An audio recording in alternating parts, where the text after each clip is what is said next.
Smithsonian natural history museum دنیا کے سب سے بڑے پرندوں کے ذخیرے میں سے ایک ہے، جس میں بطخ سے لے کر عقاب تک موروں تک کے 6 لاکھ سے زیادہ پرندوں کے نمونے رکھے ہوئے ہیں۔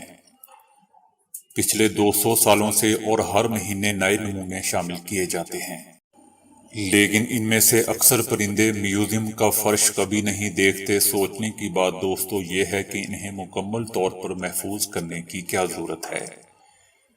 ان پرندوں کو کل کے لیے استعمال کے لیے تیار نہیں کیا جا رہا، بلکہ ان کو استعمال کے لیے تیار کیا جا رہا ہے اب سے سینکڑوں سالوں کے لیے۔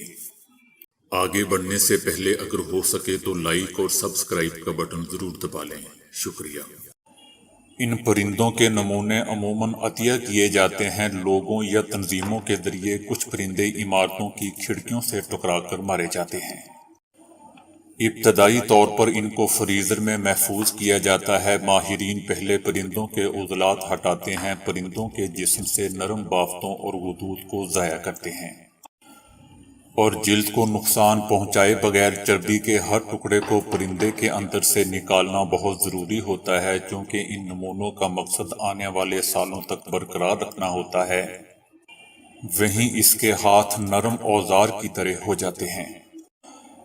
بعض اوقات ایسے پرندے جن کی جلد پر چربی زیادہ ہوتی ہے اسے اضافی صفائی کے ذریعے ختم کرنے کی ضرورت ہوتی ہے، نہیں تو پھر یہ تیزابیت پیدا کرتے ہیں۔ اس میں تھوڑی سی مشق کی ضرورت ہوتی ہے، کیونکہ اگر آپ بہت زور سے کسی پرندے کو دبائیں گے تو اس کی جلد پھٹ جائے گی، اور پھر ایسے پرندے کے نمونے کو دھو کر خشک کیا جاتا ہے۔ کپاس کے ساتھ بھر کر اس پرندے کی اصل شکل کو دوبارہ بنایا جاتا ہے۔ اس طرح پرندہ ہمیشہ قائم رہتا ہے اور مضبوط بھی۔ آپ ایسے خشک پرندے کو اچھی طرح سے سلائی بھی کر سکتے ہیں۔ ایک بار جب کوئی ایسے 1000 پرندے بنا لیتا ہے تو وہ شخص عام طور پر تجربہ کار بن جاتا ہے۔